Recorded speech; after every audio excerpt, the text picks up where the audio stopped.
왜 요한복음일까요? 마태복음도 마가복음도 누가복음도 아닌 왜 요한복음일까요? 교회에서는 처음 신앙생활 시작하는 사람들에게 요한복음을 권할까요? 예수님의 마지막 사랑하시던 제자 요한이 쓴 복음서일까요? 이 복음서에는 다른 복음서에 없는 특별한 무언가가 있을까요? 이 모든 왜에 오늘 답해 보겠습니다. 세상은 이렇게 말합니다. 성공하려면 강해져라. 살아남으려면 경쟁하라. 더 많이 가져라. 더 높이 올라가라. 하지만 요한복음은 정반대로 말씀합니다. 하나님이 세상을 이처럼 사랑하사 서로 사랑하라. 내가 너희를 사랑한 것 같이. 세상은 힘을 말하지만 요한복음은 사랑을 말합니다. 세상은 소유를 말하지만 요한복음은 생명을 말합니다. 세상은 보이는 것을 말하지만 요한복음은 보이지 않는 영혼을 말합니다. 세상은 나를 높이라고 하지만 요한복음은 그분을 높이라고 합니다. 정반대입니다. 완전히 다른 길입니다. 그런데 놀라운 것이 있습니다. 이 정반대의 길이 진짜 승리의 길이라는 것입니다. 2024년 11월 부산에 사는 한 집사님이 제게 전화를 하셨습니다. 62세 박영숙 집사님이셨습니다. 목소리가 떨리고 계셨습니다. 목사님, 저 35년 동안 교회 다녔는데 어젯밤에 처음으로 요한복음 3장 16절을 깨달았어요. 하나님이 세상을 이처럼 사랑하사. 이 말씀이 정말로 나를 위한 거였다는 걸. 그날 밤 저도 함께 울었습니다. 35년입니다.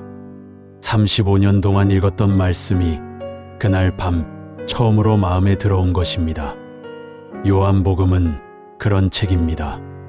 읽을 때마다 새롭고 볼 때마다 깊고 묵상할 때마다 은혜입니다. 한 신학자가 이렇게 말했습니다. 요한복음은 아이도 건널 수 있을 만큼 얕지만 코끼리도 빠져 죽을 만큼 깊다. 정말 그렇습니다. 요한복음 한 장 1절부터 시작해서 21장까지 모든 장마다 생명이 있고 모든 절마다 은혜가 있습니다. 하지만 오늘은 그 수많은 말씀 중에서 가장 핵심이 되는 7가지를 나누겠습니다. 이 7가지만 제대로 깨달아도 여러분의 신앙생활이 완전히 달라질 것입니다. 이 7가지만 붙들어도 여러분의 삶의 기적이 일어날 것입니다. 준비되셨습니까? 그럼 지금부터 시작하겠습니다. 첫 번째 말씀이 육신이 되신 예수님. 여러분, 혹시 이런 의문을 가져본 적 있으십니까? 예수님이 정말 하나님이실까? 예수님이 정말 우리를 구원하실 수 있을까? 예수님과 하나님은 어떤 관계일까? 이런 근본적인 질문들 말입니다. 저도 신학교 다닐 때 이런 질문들로 밤을 새운 적이 있습니다. 머리로는 이해가 되는데 가슴으로는 확신이 서지 않았습니다. 그런데 요한복음 한 장을 깊이 묵상하면서 모든 것이 명확해졌습니다.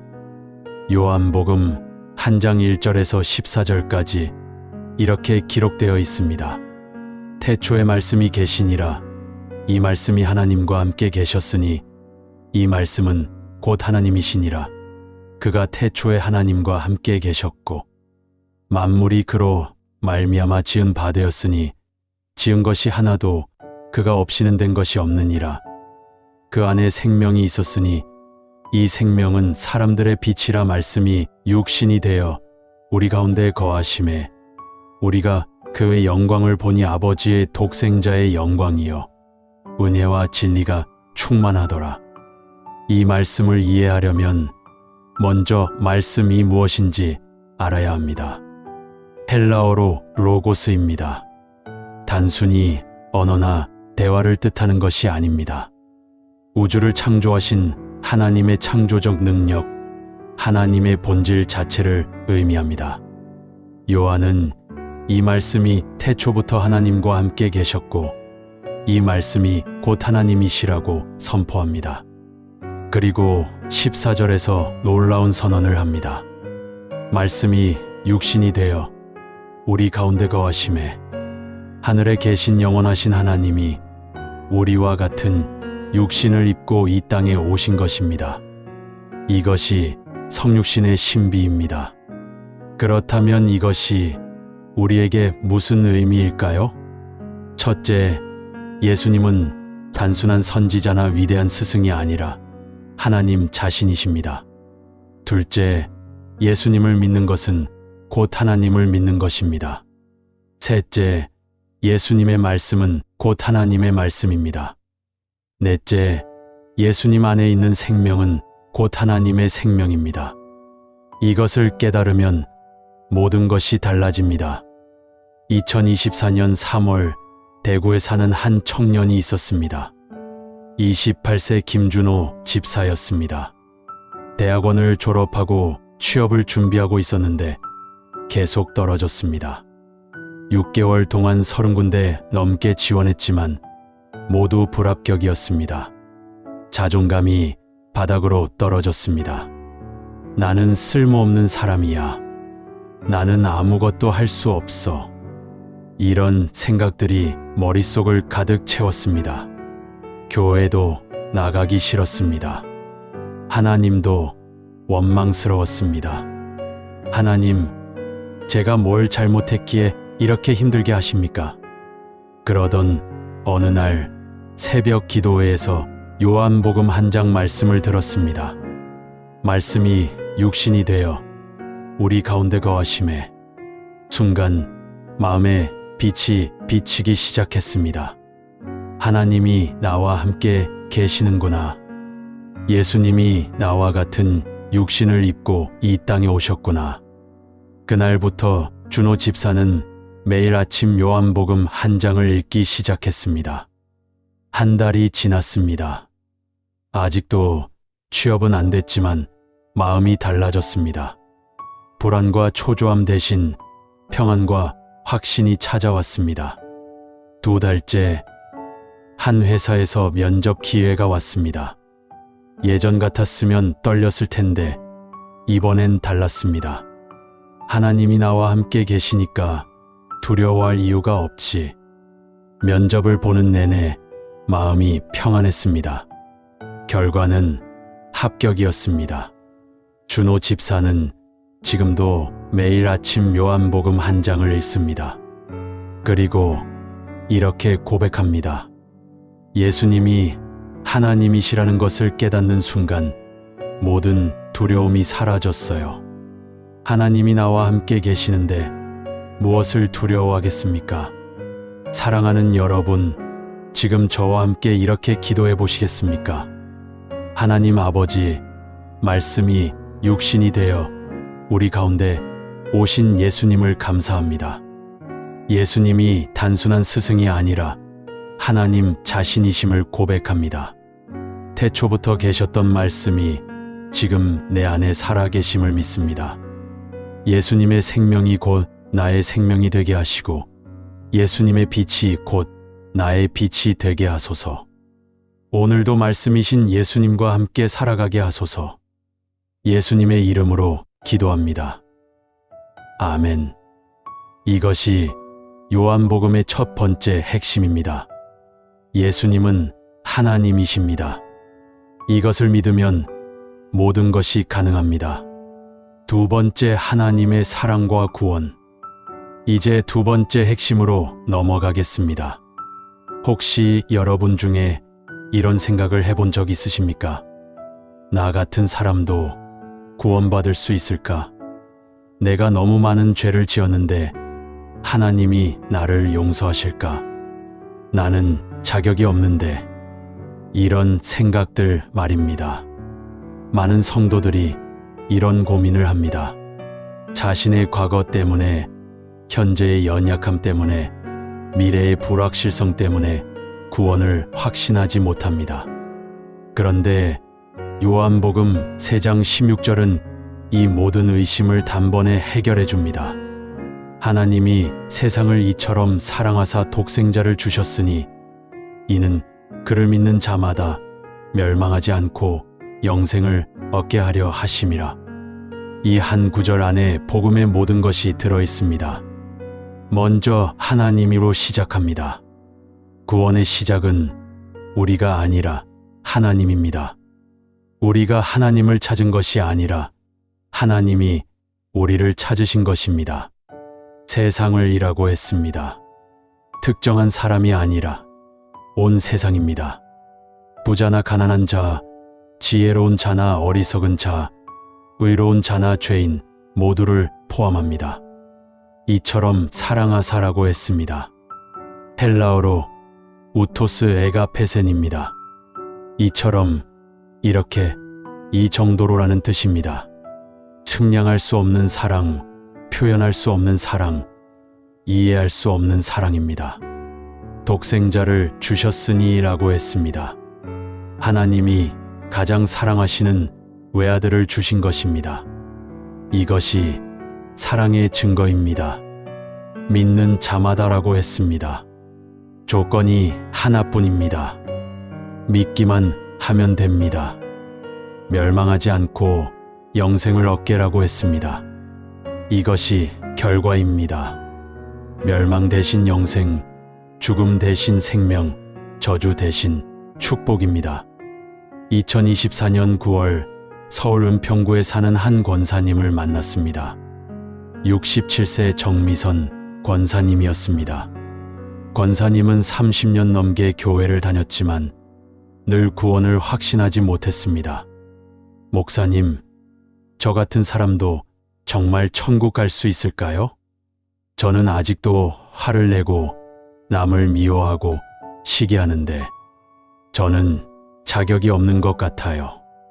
이런 말씀을 자주 하셨습니다. 그런데 작년 여름 권사님에게 큰 시련이 찾아왔습니다. 남편이 갑자기 쓰러져 병원에 입원했습니다. 의사는 말했습니다.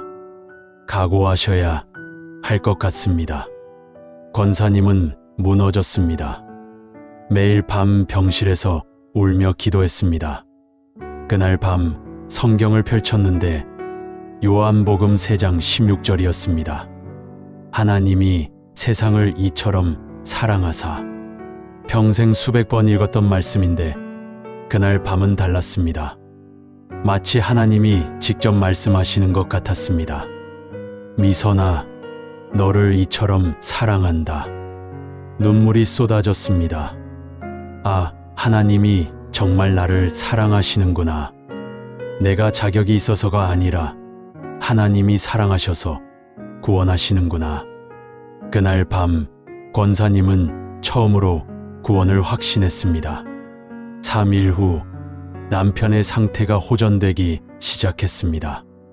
일주일 후 남편이 의식을 되찾았습니다. 한 달 후 남편이 퇴원했습니다. 권사님은 지금도 매일 아침 요한복음 3장 16절을 읽습니다. 그리고 이렇게 고백합니다. 이제는 확신합니다. 내가 자격이 있어서가 아니라 하나님이 사랑하셔서 나를 구원하셨다는 것을요. 사랑하는 여러분, 지금 저와 함께 이렇게 기도해 보시겠습니까?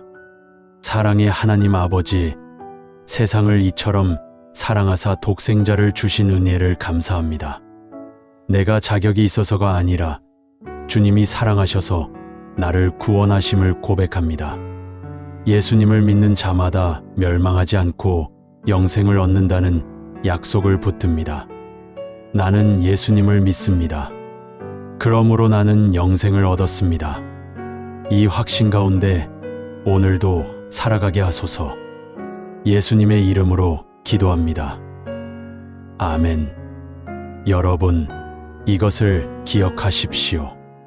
구원은 우리의 자격이 아니라 하나님의 사랑으로 주어지는 선물입니다. 세 번째 영생의 의미, 세 번째 핵심으로 넘어가겠습니다. 많은 사람들이 영생이라는 단어를 오해합니다. 영생은 죽은 후에 천국 가는 거 아닌가요? 영생은 미래의 일 아닌가요? 이렇게 생각하는 분들이 많습니다. 하지만 요한복음은 영생을 전혀 다르게 설명합니다. 요한복음 5장 24절을 보십시오. 내가 진실로 진실로 너희에게 이르노니 내 말을 듣고 또 나 보내신 이를 믿는 자는 영생을 얻었고 심판에 이르지 아니하나니 사망에서 생명으로 옮겼느니라.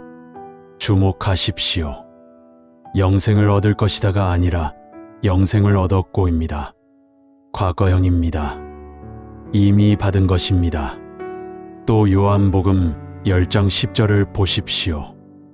내가 온 것은 양으로 생명을 얻게 하고 더 풍성히 얻게 하려는 것이라. 더 풍성이라는 표현에 주목하십시오. 영생은 단순히 오래 사는 것이 아닙니다. 영생은 하나님의 생명으로 사는 것입니다. 영생은 질적으로 다른 삶입니다. 영생은 지금 여기서 시작됩니다. 예수님을 믿는 순간 우리는 이미 영생을 얻은 것입니다. 죽음을 두려워할 필요가 없습니다. 심판을 걱정할 필요가 없습니다. 우리는 이미 사망에서 생명으로 옮겨진 사람들입니다. 그렇다면 이 영생을 어떻게 경험할 수 있을까요? 첫째, 예수님의 말씀을 듣고 믿으면 됩니다. 둘째, 하나님과의 관계 속에서 살면 됩니다. 셋째, 성령의 인도하심을 따라 살면 됩니다. 넷째, 더 풍성한 삶을 추구하면 됩니다. 2025년 1월 광주에 사는 한 집사님이 있었습니다. 55세 이경희 집사님이었습니다. 집사님은 3년 전 유방암 진단을 받았습니다. 수술을 받고 항암 치료를 받고 방사선 치료를 받았습니다. 겉으로는 건강해 보였지만 속으로는 늘 불안했습니다. 언제 재발할지 몰라. 언제 죽을지 몰라. 이런 생각이 하루도 빠짐없이 찾아왔습니다. 잠을 자다가도 깨서 혹시 재발한 건 아닌지 몸을 만져보곤 했습니다. 교회는 나갔지만 마음에 평안이 없었습니다. 찬양을 불러도 기도를 해도 말씀을 들어도 마음 깊은 곳에는 늘 죽음에 대한 두려움이 있었습니다. 그러던 어느 날 새벽 기도회에서 요한복음 5장 24절을 들었습니다.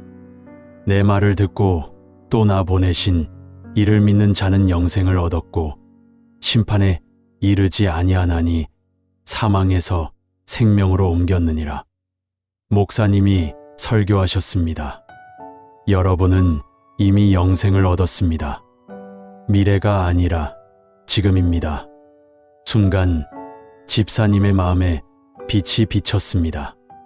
내가 이미 영생을 얻었다고? 내가 이미 사망에서 생명으로 옮겨졌다고? 그날부터 집사님은 매일 아침 이 말씀을 선포하기 시작했습니다. 나는 영생을 얻었다. 나는 사망에서 생명으로 옮겨졌다. 일주일이 지났습니다. 조금씩 마음이 달라지기 시작했습니다. 한 달이 지났습니다. 죽음에 대한 두려움이 줄어들기 시작했습니다. 석 달이 지났습니다. 완전히 달라졌습니다. 암에 대한 두려움은 여전히 있었지만 죽음에 대한 두려움은 사라졌습니다. 나는 이미 영생을 얻었으니까 언제 죽어도 괜찮아. 죽음은 끝이 아니라 시작이니까. 6개월이 지났습니다. 정기 검진을 받았는데 재발 소견이 없었습니다. 집사님은 병원 주차장에서 울며 감사 기도를 드렸습니다. 하나님, 제가 건강해져서 감사한 게 아니라 영생을 깨달아서 감사합니다. 1년이 지난 지금 집사님은 암 환우들을 위한 봉사를 하고 있습니다. 똑같이 암 진단을 받고 두려워하는 분들에게 요한복음 5장 24절을 나눕니다. 우리는 이미 영생을 얻었어요. 죽음은 끝이 아니라 시작이에요.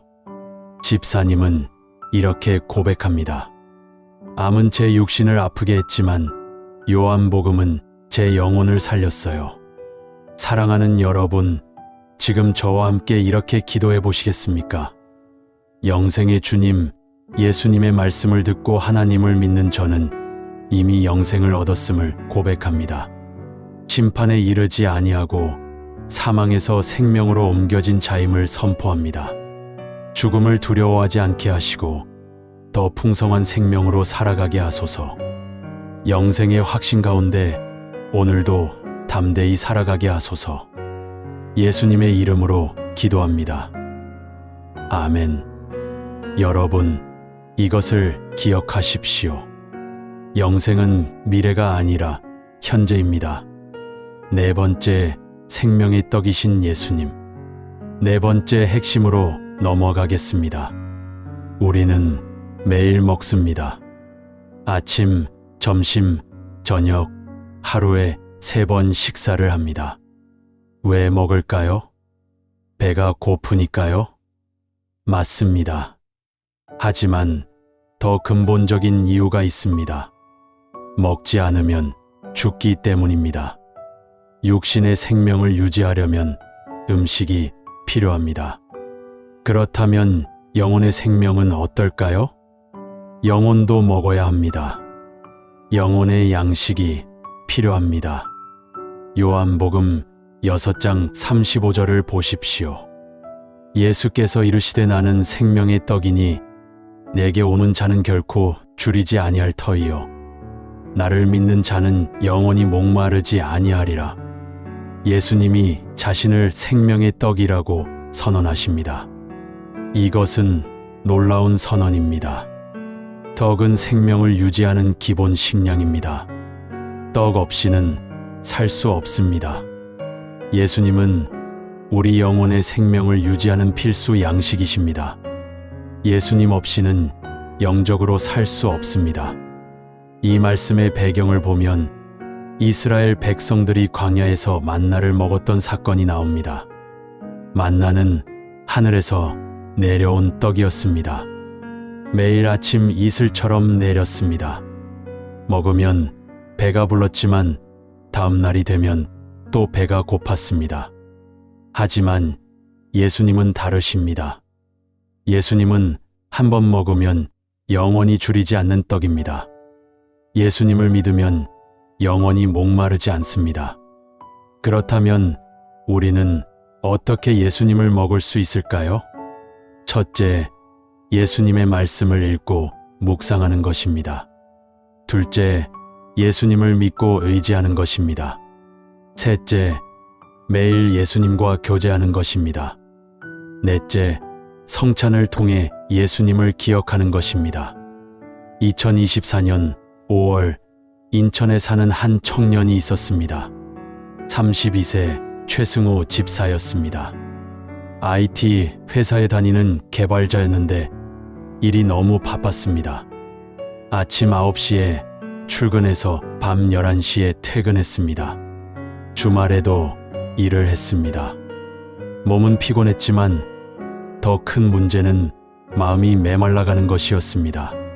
처음에는 일이 재미있었는데 1년이 지나자 모든 것이 무의미하게 느껴졌습니다.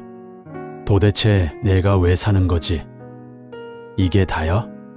교회는 한 달에 한 번 갈까 말까 했습니다. 성경은 몇 달째 펼치지 않았습니다. 기도는 더더욱 하지 않았습니다. 그러던 어느 날 어머니가 전화를 하셨습니다. 승호야, 요즘 많이 힘들지? 엄마가 너 위해서 매일 기도하고 있어. 그 말에 눈물이 났습니다. 엄마, 나 영적으로 너무 메말라 있어. 뭔가 채워지지 않아. 어머니가 말씀하셨습니다. 승호야, 내가 지금 영혼의 양식을 먹지 않고 있어서 그래. 요한복음 6장 35절 한번 읽어봐. 전화를 끊고 오랜만에 성경을 펼쳤습니다. 예수께서 이르시되 나는 생명의 떡이니 내게 오는 자는 결코 줄이지 아니할 터이요. 순간 깨달았습니다. 내가 지금 굶주리고 있구나. 육신은 매일 밥을 먹는데 영혼은 굶기고 있구나. 그날부터 승호 집사는 매일 아침 30분씩 성경을 읽기 시작했습니다. 일주일이 지났습니다. 조금씩 마음이 달라지기 시작했습니다. 한 달이 지났습니다. 일에 대한 태도가 달라졌습니다. 일이 여전히 힘들었지만 무의미하게 느껴지지 않았습니다. 석 달이 지났습니다. 주변 동료들이 물었습니다. 승호야, 너 요즘 뭔가 달라졌어. 예전에는 늘 피곤해 보였는데 요즘은 활력이 넘쳐. 승호 집사는 웃으며 대답했습니다. 나 요즘 영혼의 양식을 먹고 있어. 6개월이 지났습니다. 회사에서 팀장으로 승진했습니다. 더 바빠졌지만 매일 아침 성경 읽는 시간은 지켰습니다. 승호 집사는 이렇게 고백합니다. 예수님이 생명의 떡이라는 것을 깨달은 후 제 삶이 완전히 달라졌어요. 이제는 매일 아침 예수님으로 배를 채웁니다. 사랑하는 여러분, 지금 저와 함께 이렇게 기도해 보시겠습니까? 생명의 떡이신 예수님, 주님은 우리 영혼의 양식이심을 고백합니다. 주님께 오는 자는 결코 줄이지 아니하고 주님을 믿는 자는 영원히 목마르지 아니함을 믿습니다. 매일 아침 주님의 말씀으로 영혼을 채우게 하시고 주님과의 교제로 영적 생명을 유지하게 하소서. 육신의 양식만 아니라 영혼의 양식을 더 사모하게 하소서. 예수님의 이름으로 기도합니다. 아멘. 여러분, 이것을 기억하십시오. 영혼도 먹어야 합니다. 매일 예수님을 먹으십시오. 5번째, 세상의 빛이신 예수님. 5번째 핵심으로 넘어가겠습니다. 여러분은 어둠이 무섭습니까? 대부분의 사람들은 어둠을 두려워합니다. 왜일까요? 어둠 속에서는 앞이 보이지 않기 때문입니다. 길을 알 수 없고 방향을 잡을 수 없고 어디로 가야 할지 모르기 때문입니다. 우리 삶도 마찬가지입니다. 영적으로 어둠 속에 있으면 인생의 방향을 알 수 없습니다. 어디로 가야 할지, 무엇을 해야 할지, 어떻게 살아야 할지 모릅니다. 그런데 요한복음 8장 12절에서 예수님이 놀라운 선언을 하십니다. 나는 세상의 빛이니 나를 따르는 자는 어둠에 다니지 아니하고 생명의 빛을 얻으리라. 예수님이 자신을 세상의 빛이라고 선언하십니다. 빛은 어둠을 물리칩니다. 빛은 길을 보여줍니다. 빛은 생명을 가져옵니다. 이 말씀의 배경을 보면 장막절 축제 때였습니다. 장막절에는 성전뜰에 큰 등불을 켰습니다. 4개의 거대한 금 촛대가 있었고 그 빛이 예루살렘 전체를 밝혔습니다. 바로 그 순간에 예수님이 선언하신 것입니다. 나는 세상의 빛이니. 예수님은 단순히 어둠을 밝히는 빛이 아닙니다. 예수님은 생명의 빛입니다. 예수님을 따르면 어둠에 다니지 않습니다. 방황하지 않습니다. 길을 잃지 않습니다. 생명의 길을 걷게 됩니다. 그렇다면 우리는 어떻게 이 빛을 경험할 수 있을까요? 첫째, 예수님을 따르면 됩니다. 둘째, 예수님의 말씀대로 살면 됩니다. 셋째, 예수님의 인도하심을 구하면 됩니다. 넷째, 우리도 세상의 빛이 되면 됩니다. 2024년 8월 전주에 사는 한 자매님이 있었습니다.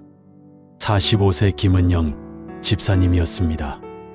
남편과 이혼한 지 2년이 되었습니다. 20년 결혼 생활이 끝나버렸습니다. 자녀들을 키우며 살아가는데 매일이 암흑 같았습니다. 내가 앞으로 어떻게 살아야 하지? 아이들을 어떻게 키우지? 이 상황이 언제 나아질까? 모든 것이 불확실했습니다. 밤마다 눈물을 흘렸습니다. 미래가 보이지 않았습니다. 교회는 나갔지만 마음은 늘 어둠 속이었습니다. 그러던 어느 일요일 설교를 들었습니다. 요한복음 8장 12절이었습니다. 나는 세상의 빛이니 나를 따르는 자는 어둠에 다니지 아니하고 생명의 빛을 얻으리라. 목사님이 말씀하셨습니다. 여러분의 상황이 아무리 어두워도 예수님은 빛이십니다. 예수님을 따르면 길이 보입니다. 그날 집에 돌아와서 은영 집사는 무릎을 꿇고 기도했습니다. 주님, 제가 지금 완전히 어둠 속에 있습니다. 앞이 하나도 보이지 않습니다. 주님, 저를 인도해 주세요. 주님의 빛으로 제 길을 밝혀주세요. 그날 밤 마음에 평안이 찾아왔습니다. 아직 상황은 변하지 않았지만 마음이 달라졌습니다. 다음 날부터 은영 집사는 매일 아침 요한복음 8장 12절을 읽고 선포하기 시작했습니다. 예수님은 세상의 빛이시다. 나는 예수님을 따름으로 어둠에 다니지 않는다. 나는 생명의 빛을 얻었다. 일주일이 지났습니다. 조금씩 마음이 밝아지기 시작했습니다. 한 달이 지났습니다. 친구가 좋은 일자리를 소개해 주었습니다. 석 달이 지났습니다. 새 직장에 적응하면서 경제적으로 안정되기 시작했습니다. 6개월이 지났습니다. 큰 딸이 대학교에 합격했습니다. 1년이 지난 지금 은영 집사는 완전히 달라졌습니다. 같은 상황에 이혼한 엄마들을 위한 모임을 만들어서 섬기고 있습니다. 저도 어둠 속에 있었어요. 하지만 예수님이 빛이 되어 주셨어요. 예수님을 따르니까 길이 보이기 시작했어요. 은영 집사는 이렇게 고백합니다. 이혼이라는 어둠 속에서도 예수님은 저의 빛이 되어 주셨어요. 지금은 앞으로 나아갈 길이 보입니다. 사랑하는 여러분, 지금 저와 함께 이렇게 기도해 보시겠습니까? 세상의 빛이신 예수님, 주님은 어둠을 물리치는 생명의 빛이심을 고백합니다. 주님을 따르는 저는 어둠에 다니지 아니하고 생명의 빛을 얻었음을 선포합니다. 제 삶의 모든 어두운 부분을 주님의 빛으로 밝혀주시고 갈 바를 알지 못할 때 주님의 빛으로 인도해 주소서. 제가 받은 이 빛을 다른 사람들에게도 비추는 자가 되게 하소서. 예수님의 이름으로 기도합니다. 아멘. 여러분, 이것을 기억하십시오. 아무리 어두워도 예수님은 빛이십니다. 6번째, 서로 사랑하라는 계명. 6번째 핵심으로 넘어가겠습니다.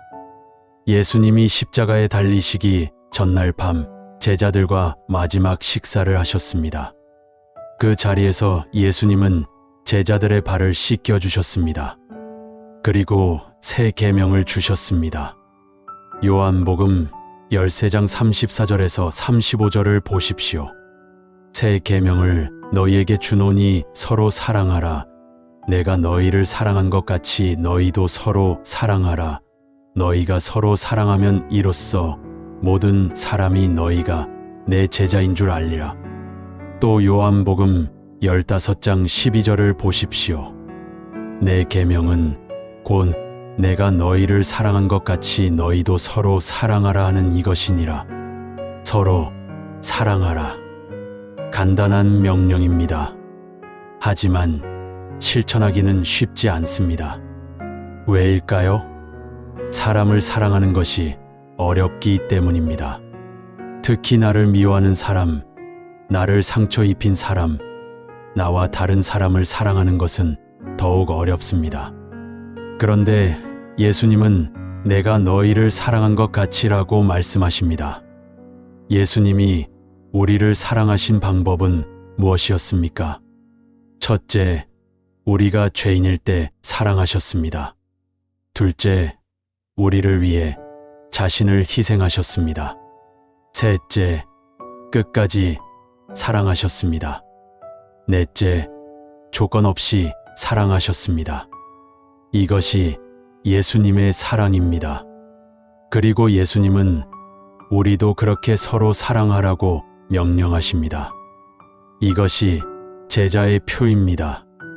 너희가 서로 사랑하면 이로써 모든 사람이 너희가 내 제자인 줄 알리라. 신학 지식이 많다고 제자가 아닙니다. 기적을 행한다고 제자가 아닙니다. 서로 사랑할 때 그것이 제자의 증거입니다. 그렇다면 우리는 어떻게 서로 사랑할 수 있을까요? 첫째, 예수님의 사랑을 먼저 경험해야 합니다. 둘째, 성령의 도우심을 구해야 합니다. 셋째, 작은 것부터 실천해야 합니다. 넷째, 계속해서 사랑을 선택해야 합니다. 2024년 10월 대전에 사는 한 부부가 있었습니다. 58세 박철수 장로님과 56세 최영희 권사님 부부였습니다. 결혼한 지 30년이 넘었는데 사실 부부 관계가 좋지 않았습니다. 겉으로는 교회에서 모범적인 부부로 보였지만 집에서는 대화가 거의 없었습니다. 서로 다른 방을 쓰고 같이 밥도 먹지 않고 주말에도 각자 지냈습니다. 이혼하지 않은 이유는 체면 때문이었습니다. 장로 집에서 이혼하면 교회에 무슨 일이니? 그렇게 30년을 버텼습니다. 그런데 작년 가을 철수 장로님이 갑자기 쓰러졌습니다. 뇌졸중이었습니다. 병원에 입원했는데 왼쪽 팔다리를 움직일 수 없었습니다. 영희 권사님이 매일 병원에 와서 간호했습니다. 처음에는 의무감 때문이었습니다. 하지만 매일 남편을 돌보면서 마음이 조금씩 달라지기 시작했습니다. 어느 날 예배 시간에 요한복음 13장 34절 말씀을 들었습니다. 서로 사랑하라. 내가 너희를 사랑한 것 같이 너희도 서로 사랑하라.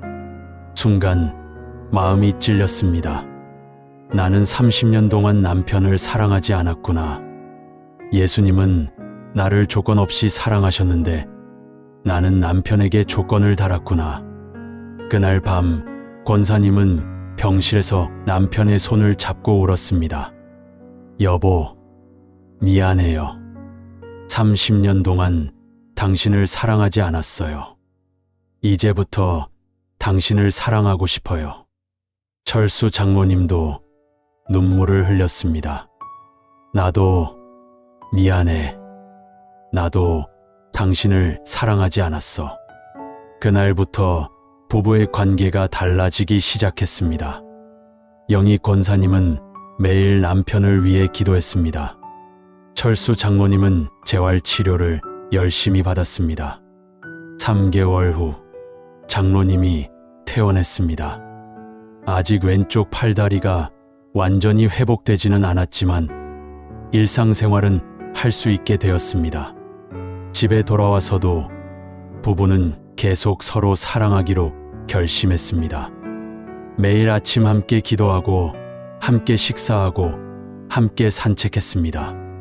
6개월이 지났습니다. 교회 사람들이 물었습니다. 장로님 부부, 요즘 왜 이렇게 다정해 보여요? 신혼부부 같아요. 철수 장로님이 웃으며 대답했습니다. 우리가 요한복음 13장 34절을 실천하고 있거든요. 서로 사랑하라는 예수님의 계명을요. 1년이 지난 지금 이 부부는 교회에서 부부 상담을 하고 있습니다. 관계가 어려운 부부들을 만나서 자신들의 간증을 나눕니다. 우리도 30년 동안 냉랭하게 살았어요. 하지만 예수님의 사랑을 깨닫고 서로 사랑하기 시작하니까 모든 것이 달라졌어요. 영희 권사님은 이렇게 고백합니다. 서로 사랑하라는 계명이 이렇게 강력한 줄 몰랐어요. 이 계명 하나가 30년 된 벽을 무너뜨렸어요. 사랑하는 여러분, 지금 저와 함께 이렇게 기도해 보시겠습니까? 사랑의 주님, 주님이 우리를 먼저 사랑하신 것처럼 우리도 서로 사랑하라는 계명을 주셔서 감사합니다. 주님이 우리를 사랑하신 그 사랑으로 우리도 서로 사랑하기 원합니다. 사랑하기 어려운 사람도 사랑할 수 있는 힘을 주시고 상처 준 사람도 용서할 수 있는 은혜를 주소서. 우리가 서로 사랑함으로 주님의 제자임을 세상에 나타내게 하소서. 예수님의 이름으로 기도합니다. 아멘. 여러분, 이것을 기억하십시오. 서로 사랑하는 것이 제자의 표입니다. 7번째 보혜사 성령의 약속. 마지막 7번째 핵심입니다. 예수님이 십자가에 달리시기 전 제자들에게 가장 염려되는 것이 무엇이었을까요? 바로 제자들을 홀로 남겨두고 떠나야 한다는 것이었습니다. 제자들도 불안했습니다. 선생님이 가시면 우리는 어떻게 합니까? 누가 우리를 가르치고 인도해 줍니까? 그때 예수님이 놀라운 약속을 하십니다. 요한복음 14장 16절에서 17절을 보십시오. 내가 아버지께 구하겠으니 그가 또 다른 보혜사를 너희에게 주사 영원토록 너희와 함께 있게 하리니 그는 진리의 영이라 세상은 능히 그를 받지 못하나니 이는 그를 보지도 못하고 알지도 못함이라. 그러나 너희는 그를 아나니 그는 너희와 함께 거하심이요 또 너희 속에 계시겠음이라. 또 요한복음 16장 13절을 보십시오. 그러나 진리의 성령이 오시면 그가 너희를 모든 진리 가운데로 인도하시리니 그가 스스로 말하지 않고 오직 들은 것을 말하며 장래 일을 너희에게 알리시리라. 보혜사, 이 단어는 헬라어로 파라클레토스입니다. 곁에 와서 도와주시는 분이라는 뜻입니다. 변호사, 조력자, 위로자, 상담자, 모든 의미가 포함되어 있습니다. 예수님은 육신으로는 제자들을 떠나시지만 성령으로 영원히 함께 하신다고 약속하십니다. 이것이 얼마나 놀라운 약속입니까? 예수님이 육신으로 계실 때는 한 곳에만 계실 수 있었습니다. 하지만 성령으로 오시면 모든 곳에 계실 수 있습니다. 예수님이 육신으로 계실 때는 제자들만 만날 수 있었습니다. 하지만 성령으로 오시면 모든 사람이 만날 수 있습니다. 그렇다면 성령님은 무엇을 하십니까? 첫째, 우리와 영원토록 함께 계십니다. 둘째, 우리를 모든 진리 가운데로 인도하십니다. 셋째, 우리를 가르치고 깨닫게 하십니다. 넷째, 우리를 위로하고 도와주십니다. 2025년 2월 울산에 사는 한 청년이 있었습니다. 26세 정민수 집사였습니다. 대학을 졸업하고 직장을 다니고 있었는데 신앙적으로 방황하고 있었습니다. 어릴 때부터 교회를 다녔지만 정작 하나님을 경험한 적이 없었습니다. 찬양을 불러도 감동이 없고 기도를 해도 응답이 없고 말씀을 들어도 깨달음이 없었습니다. 신앙생활이 이렇게 지루한 건가? 다른 사람들은 은혜 받았다고 하는데 나는 왜 아무 느낌이 없을까? 회의가 들기 시작했습니다. 그러던 어느 주일 부흥회가 있었습니다. 강사 목사님이 요한복음 14장 16절을 본문으로 설교했습니다. 성령님은 우리와 영원토록 함께 계시는 보혜사이십니다. 성령님을 경험하지 못하면 신앙생활은 지루할 수밖에 없습니다.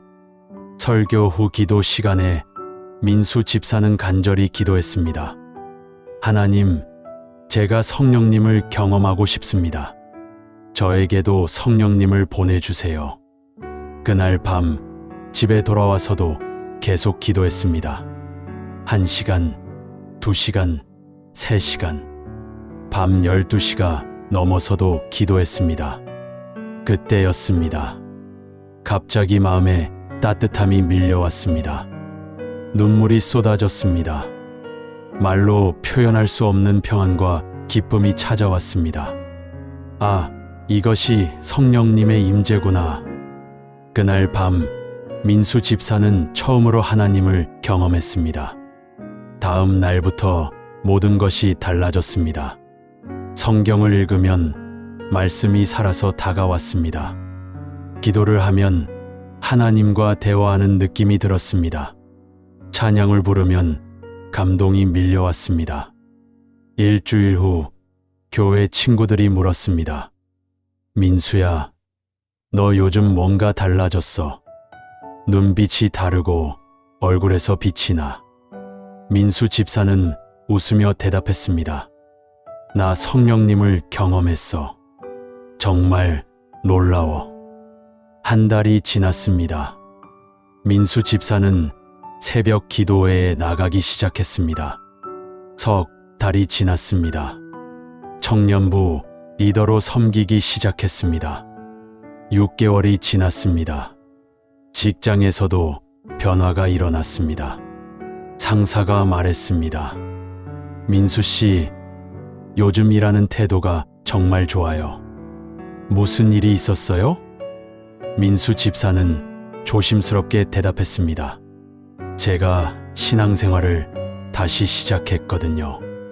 1년이 지난 지금 민수 집사는 청년 전도사로 헌신했습니다. 신학교에 입학해서 공부하고 있습니다. 민수 집사는 이렇게 고백합니다. 성령님을 경험하기 전과 후가 완전히 다릅니다. 성령님이 계시니까 신앙생활이 이렇게 살아있고 역동적일 수 있구나 깨달았어요. 사랑하는 여러분, 지금 저와 함께 이렇게 기도해 보시겠습니까? 보혜사 성령님, 주님은 우리와 영원토록 함께 계시는 진리의 영이심을 고백합니다. 우리를 모든 진리 가운데로 인도하시고 우리를 가르치시고 깨닫게 하시는 성령님을 환영합니다. 성령님으로 충만하게 하시고 성령님의 능력으로 살아가게 하소서. 성령님의 위로와 도우심을 날마다 경험하게 하시고 성령님이 인도하시는 대로 순종하게 하소서. 예수님의 이름으로 기도합니다. 아멘. 여러분, 이것을 기억하십시오. 성령님은 우리와 영원토록 함께 계십니다. 지금까지 나눈 요한복음의 7가지 핵심 말씀을 하나의 기도로 드리겠습니다. 함께 기도하시겠습니까? 전능하신 하나님 아버지, 오늘 이 시간 요한복음의 놀라운 핵심 말씀들을 깨닫게 하셔서 감사합니다. 말씀이 육신이 되어 우리 가운데 오신 예수님, 세상을 이처럼 사랑하사 독생자를 주신 하나님, 영생을 선물로 주시고 더 풍성한 생명을 주시는 주님, 생명의 떡이 되어 우리 영혼을 먹이시는 예수님, 세상의 빛이 되어 우리 길을 밝히시는 주님, 서로 사랑하라는 새 계명을 주신 예수님, 보혜사 성령을 보내어 영원토록 함께 하시는 하나님을 찬양합니다. 저는 고백합니다. 예수님은 하나님이시며 태초부터 계셨던 말씀이십니다. 하나님은 나를 이처럼 사랑하사 독생자를 주셨고 나는 예수님을 믿음으로 영생을 얻었습니다. 나는 이미 사망에서 생명으로 옮겨졌고 심판에 이르지 않습니다. 예수님은 나의 생명의 떡이시며 나는 날마다 예수님으로 영혼을 채웁니다. 예수님은 세상의 빛이시며 나는 예수님을 따름으로 어둠에 다니지 않습니다. 나는 예수님이 나를 사랑하신 것처럼 다른 사람들을 사랑하며 이것으로 주님의 제자임을 나타냅니다. 보혜사 성령님은 나와 영원토록 함께 계시며 나를 모든 진리 가운데로 인도하십니다. 오늘부터 이 7가지 핵심 말씀이 저와 제 가족의 삶의 기초가 되게 하소서. 이 말씀들을 매일 묵상하고 고백하며 실천하게 하소서. 요한복음의 진리가 우리 삶을 완전히 변화시키게 하시고 이 말씀대로 살아가는 참된 제자가 되게 하소서. 말씀이 육신이 되신 예수님의 영광이 우리 삶에 나타나게 하시고 하나님의 사랑이 우리를 통해 세상에 흘러가게 하시고 영생의 기쁨이 우리 마음에 넘치게 하시고 생명의 떡으로 날마다 강건하게 하시고 세상의 빛으로 어둠을 물리치게 하시고 서로 사랑함으로 주님의 제자임을 증명하게 하시고 보혜사 성령님의 능력으로 담대히 살아가게 하소서. 이 모든 것이 요한복음에 기록된 주님의 약속이심을 믿고 신뢰하며 의지합니다. 살아계신 예수 그리스도의 이름으로 기도합니다. 아멘. 사랑하는 여러분, 오늘 우리는 요한복음의 7가지 핵심 말씀을 함께 나누었습니다. 첫째, 말씀이 육신이 되신 예수님입니다. 예수님은 단순한 선생님이 아니라 하나님 자신이십니다. 둘째, 하나님의 사랑과 구원입니다. 하나님은 세상을 이처럼 사랑하사 독생자를 주셨고 믿는 자마다 영생을 얻습니다. 셋째, 영생의 의미입니다. 영생은 미래가 아니라 지금 여기서 시작되는 하나님의 생명입니다. 넷째, 생명의 떡이신 예수님입니다. 예수님은 우리 영혼의 양식이시며 날마다 우리를 먹이십니다. 다섯째, 세상의 빛이신 예수님입니다. 예수님을 따르면 어둠에 다니지 않고 생명의 빛을 얻습니다. 여섯째, 서로 사랑하라는 계명입니다. 서로 사랑하는 것이 예수님의 제자라는 증거입니다. 일곱째, 보혜사 성령의 약속입니다. 성령님은 우리와 영원토록 함께 계시며 우리를 모든 진리 가운데로 인도하십니다. 이 7가지만 제대로 깨닫고 살아간다면 여러분의 신앙생활은 완전히 달라질 것입니다. 이 7가지만 붙들고 실천한다면 여러분의 삶의 기적이 일어날 것입니다. 오늘 이 말씀을 듣고 계신 여러분께 부탁드립니다. 매일 아침 이 7가지 중 하나씩 묵상해 보십시오. 일주일이면 한 사이클이 됩니다. 한 달이면 4번 반복하게 됩니다.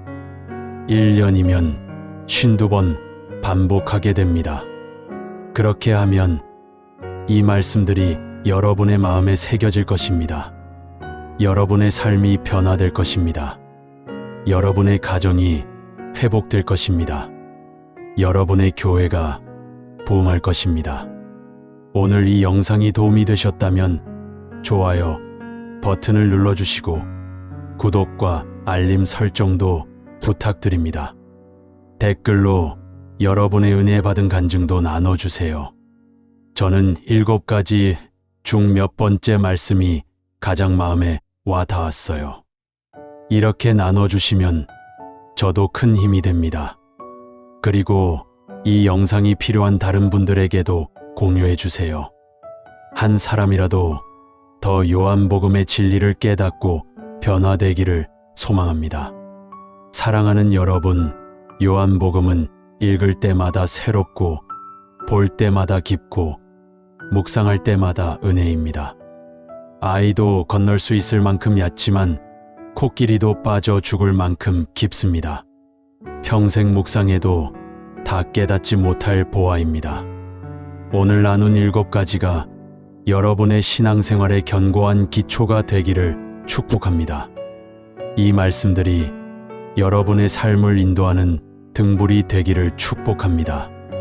요한복음의 진리가 여러분을 자유케 하고 여러분을 변화시키고 여러분을 통해 세상을 변화시키기를 축복합니다. 말씀이 육신이 되신 예수님의 은혜와 하나님의 크신 사랑과 보혜사 성령님의 교통하심이 여러분과 여러분의 가정 위에 지금부터 영원토록 함께 하시기를 축원합니다. 사랑합니다. 감사합니다. 주님의 이름으로 축복합니다. 아멘.